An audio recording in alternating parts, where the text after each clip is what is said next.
que fala da igualdade diante do túmulo. E vamos até o 828. Kardec pergunta à espiritualidade de onde vem o desejo de se perpetuar a memória pelos monumentos fúnebres. De onde vem esse desejo, né? De se perpetuar a memória pelos monumentos fúnebres. E aí ele diz que é o último ato de orgulho. É o último ato de orgulho. Mas a suntuosidade dos monumentos fúnebres, frequentemente, não é determinada pelos parentes que desejam honrar a memória do falecido e não pelo próprio falecido. Kardec tira daí uma outra pergunta dizendo que essa suntuosidade dos monumentos, quem geralmente faz são os parentes, né, que desejam honrar a memória do falecido. E nesse caso, né, já que não é o próprio falecido, é um ato também de orgulho. Aí ele diz que é orgulho dos parentes que querem se glorificar a si mesmos. Oh, sim, não é sempre pelo morto que se fazem todas essas demonstrações, é por amor próprio e pelo mundo, e para ostentar sua riqueza. Creis que a lembrança de um ser querido seja menos durável no coração do pobre? Do pobre, porque ele não pode colocar senão uma flor sobre sua tumba? Creis que o mármore salva do esquecimento aquele que foi inútil sobre a terra? É a pergunta, né? Ele responde com a pergunta. Então, a igualdade diante do túmulo, né? Ele diz que tanto aquele pobre que ama o seu ente querido, que retorna à vida espiritual, como aqueles que fazem aqueles grandes monumentos, porque quer lembrar daquele parente ou daquele amigo, não é diferente. Então, não é as coisas, não é a suntuosidade do túmulo que vai dizer, medir o amor, a lembrança que tem do outro. Já na pergunta 824, Kardec pergunta: reprovais de maneira absoluta a pompa dos funerais? Aí ele diz: não, não. Quando honra a memória de um homem de bem, é justa e um bom exemplo. Aí Kardec faz aqui um resumozinho desse tema, né? O túmulo é o local de encontro de todos os homens. Ali terminam implacavelmente todas as distinções humanas. É em vão que o rico quer perpetuar sua memória por monumentos faustosos. O tempo os destruirá, como ao corpo. Por assim quer a natureza, por assim quer a natureza. A lembrança de suas boas e de suas más ações será menos perecível que seu túmulo. A pompa de seus funerais não o levará de suas torpezas e nem o fará subir um degrau na hierarquia espiritual. E aí ele pede para a gente ver aqui a 320, a pergunta 320, diz assim: os espíritos ficam sensibilizados ao lembrarem-se deles os que amaram sobre a terra? E aí eles respondem: às vezes, mais do que podeis crer. Se são felizes, essas lembranças aumentam-lhes a felicidade. Se são infelizes, são para eles um alívio. Se são infelizes, são para eles um alívio. Então, está aí a pergunta 320, né? Que fala dessa lembrança, como pode atingir o ser amado que está na vida espiritual. Dando continuidade, hoje nós vamos estudar, passar para o capítulo 10º, Lei de Liberdade. Lei de Liberdade. Dentro da Lei de Liberdade, nós vamos estudar a liberdade natural. É a pergunta 825. E aí ele pergunta: existem posições no mundo em que o homem possa se vangloriar de gozar de uma liberdade absoluta? Se existe uma posição no mundo em que o homem possa se vangloriar de gozar de uma liberdade absoluta, ele diz que não. Não, porque todos necessitais uns dos outros, os grandes como os pequenos. Todos nós precisamos uns dos outros, tanto os grandes como os pequenos. E aí Kardec pergunta: qual seria a condição na qual o homem poderia gozar de uma liberdade absoluta? Qual seria essa condição? E aí ele fala: o eremita no deserto. O eremita no deserto. Desde que haja dois homens juntos, eles têm direitos a respeitar e não têm mais, por conseguinte, liberdade absoluta. Então, só essa liberdade absoluta, só o eremita no deserto, né? Porque ali ele vive com ele mesmo. Não tem a quem dar satisfação. Aí na pergunta 827 diz assim: a obrigação de respeitar os direitos alheios tira ao homem o direito de ser independente consigo mesmo?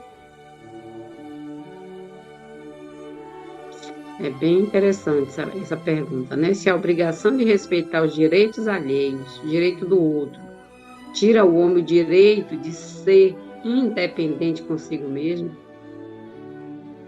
Aí ele fala de modo algum, porque é um direito que ele vem da natureza.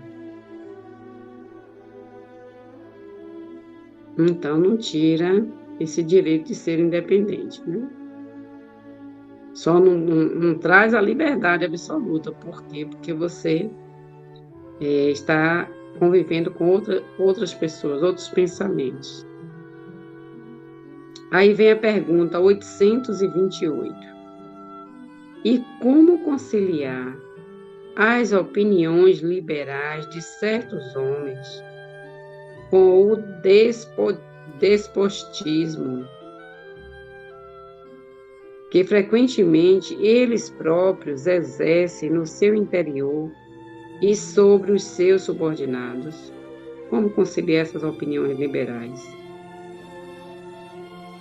E aí eles respondem o seguinte: eles têm a inteligência da lei natural, estando ela contrabalançada pelo orgulho e pelo egoísmo. Eles compreendem o que deve ser, quando seus princípios não são uma comédia representada calculadamente, mas não o fazem. Então, todos nós temos consciência, né? Temos consciência dos nossos atos. Agora, quando a gente começa a fazer esses cálculos, né? E tomar ao nosso bel prazer o direcionamento dos nossos atos, e muitas vezes não fazemos o que é certo, aí estamos agindo com orgulho, com egoísmo.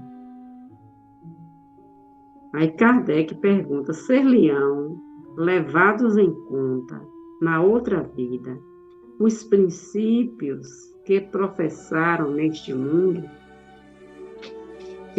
Na outra vida, os princípios que professou nesse mundo vão ser levados em conta.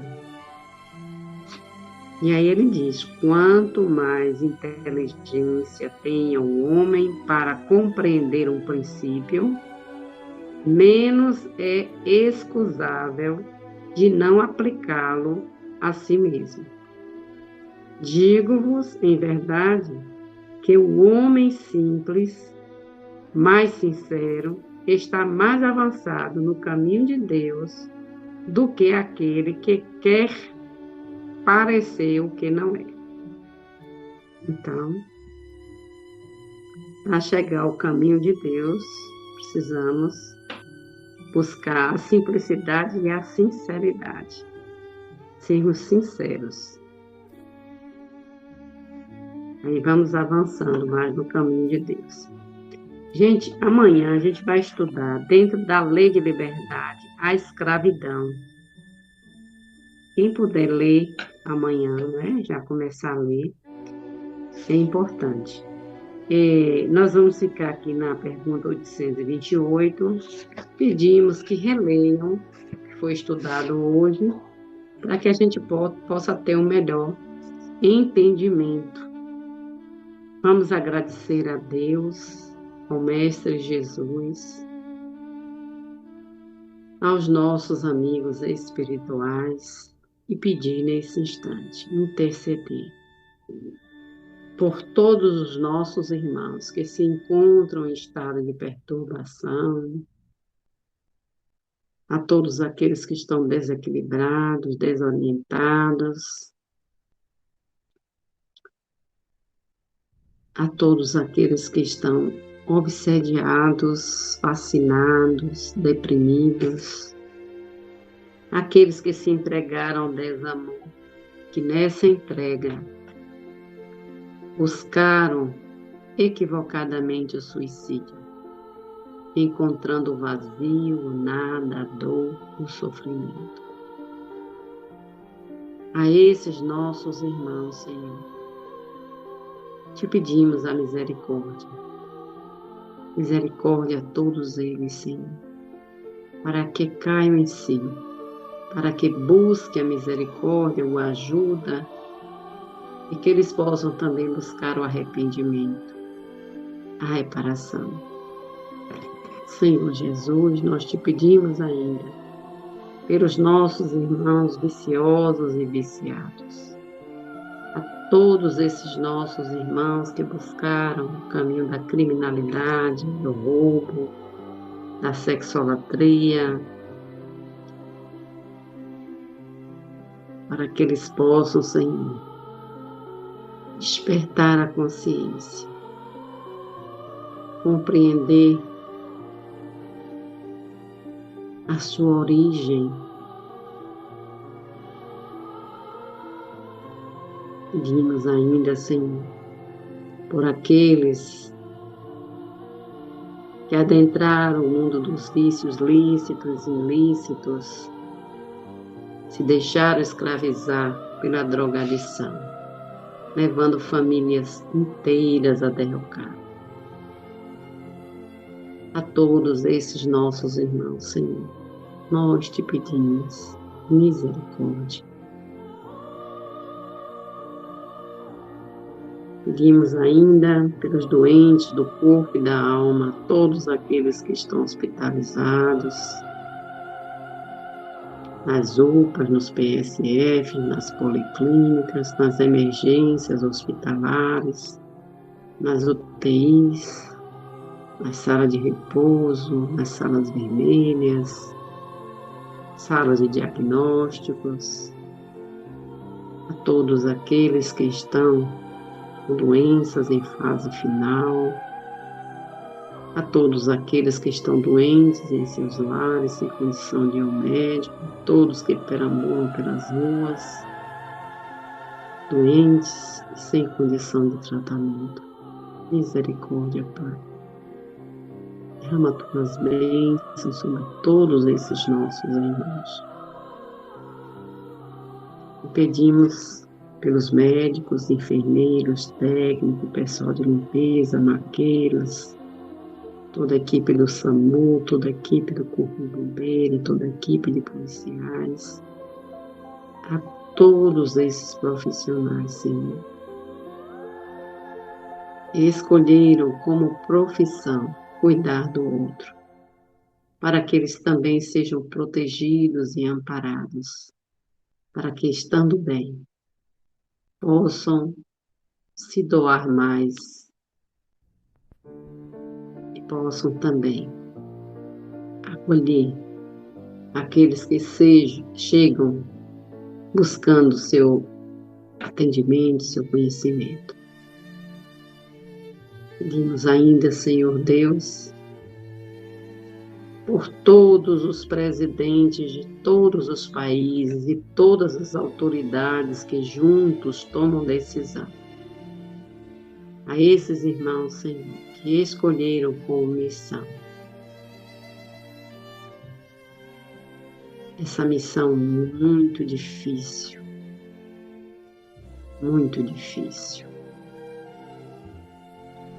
para que eles possam despertar a consciência para a responsabilidade que está em suas mãos. E que durante o descanso do corpo, eles possam ter a presença dos seus anjos guardiões, ajudando nesse despertamento, para que possam buscar novos rumos de forma pacífica, com diálogos positivos. Jesus amado, Mestre de amor e de infinita bondade, nós te pedimos ainda pelos nossos irmãos que estão em tratamento, para que eles também sejam amparados, sejam protegidos, sejam tratados nas suas necessidades. Em especial, nós pedimos para o nosso irmão Daniel Fecto, que se encontra no Hospital São Rafael, em Salvador, hoje na UTI,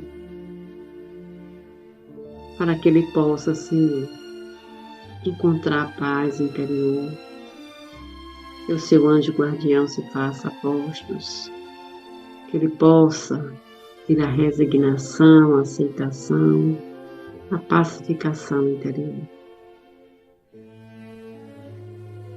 E que os bondosos amigos espirituais, os médicos, enfermeiros, possam ajudá-los nesse momento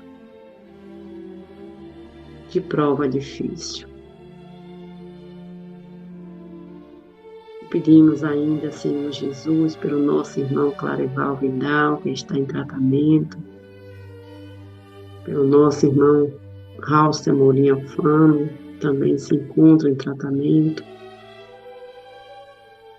Te pedimos pela nossa irmã Rosa Maria dos Anjos, que desencarnou no dia de ontem, retornando à pátria espiritual, para que ela encontre em seus caminhos, Senhor, espíritos amigos, benevolentes, que ajudem e amparem os teus mensageiros, Senhor.